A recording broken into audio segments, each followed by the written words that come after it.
नासिक में मीडिया से बातचीत के दौरान मंत्री गिरीश महाजन ने आगामी स्थानीय चुनाव को लेकर महायुति की भूमिका को लेकर अपनी स्पष्ट प्रतिक्रिया व्यक्त की। उन्होंने कहा कि दिंडोरी और सिन्नर में प्रवेश से नगरपालिका और जिला परिषद को मदद मिलेगी। महायुति में चुनाव लड़ने का उनका इरादा साफ है और अगर किसी जगह विवाद हुआ तो मैत्रीपूर्ण तरीके से इसे निपटाया जाएगा। मंत्री ने अतिवृष्टि राहत, मतदाता सूची घोटाला और किसानों की समस्याओं पर भी कदम उठाने का भरोसा जताया। नेते लोकप्रतिनिधी आहेत, सामाजिक कार्यकर्ते त्यांचा भारतीय जनता पक्षामध्ये या ठिकाणी प्रवेश होतोय।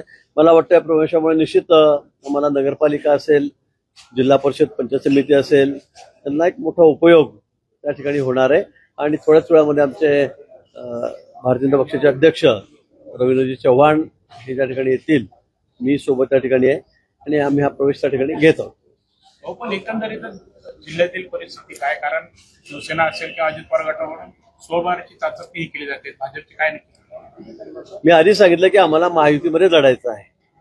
आम्ही महायुतीमध्ये आहोत। आमचे माननीय मुख्यमंत्री आहेत देवेंद्रजी, रवींद्रजी, बावनकुळेजी यांनी सगळ्यांनी सांगितलेलं आहे की आम्हाला महायुतीमध्ये लढायचं आहे।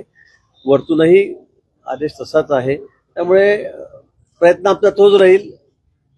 पण कदाचित काही ठिकाणी वादच झाले, टोकाचे असतील, जमतच नाही तर आम्ही मैत्रीपूर्ण लढत त्या ठिकाणी करू, पण आम्ही महायुतीमध्ये लढणार आहोत। या दोन प्रवेशांनी अशी चर्चा सुरू झालेली आहे की आगामीच्या जिल्हा परिषदेच्या निवडणुका त्या ठिकाणी भाजप आता सोबळाची चाचपणी करत आहे आणि त्याची तयारी आहे। कारण माणिकराव कोकाटे तिकडे आहे, इकडे झिरवळ आहे, असे महाविकास आघाडीमध्ये महायुतीमध्ये नेते असताना त्यांचा प्रवेश करून घेतला जातो, त्यांनी तुमच्या उमेदवारांच्या विरोधात निवडणुका लढल्या। मला वाटतं ज्यांचा प्रवेश अशाच लोकांचा आहे की ज्यांनी आमच्या विरोधामध्ये लढलेले आहेत, ते खरं आहे ना। आमच्या लोकांना कसं काय आम्ही घेणारच्या विरोधात होते त्यांना आम्ही घेत आहोत, त्यामुळे हा विषय त्या ठिकाणी नाहीच आहे। पण इथे कुठेही आपसामध्ये आमचं भांगडी नाहीये, वाद नाही आहेत। हे उबाटा मधले लोक आहेत, हे शरद पवार गटाचे असतील, काँग्रेसचे असतील, त्यांना आम्ही आमच्या पक्षामध्ये त्या ठिकाणी घेतो आणि त्यामुळे महायुतीच बळकट होणार आहे। त्यामुळे आमच्या आपसामध्ये कुठेही वाद नाही। जिल्हा परिषदेमध्ये पण सोबळाचा तुमच्याकडे घेण्याची जे तुमच्या विरोधात लढता आहेत, तुमच्यावर आरोप केलेले त्यांना तुम्ही पक्षात स्थान देताय। मला वाटतं आपण सध्या बघतात पक्षामध्ये येणं जाणं सध्या सुरूच आहे। आरोप केला तर विरोधी पक्षात असल्यावर ते आमचं गुण गातील किंवा आमचं तारीफच करतील असं अपेक्षितही नाही ना। विरोधक आपण त्यांना विरोधक कसा म्हणू? विरोधात आहे तर ते विरोधामध्ये बोलणारच आहेत, त्यांच्या पक्षाची बाजू ते सांगतील, आमच्या पक्षाच्या विरोधामध्ये ते मतं मांडतील।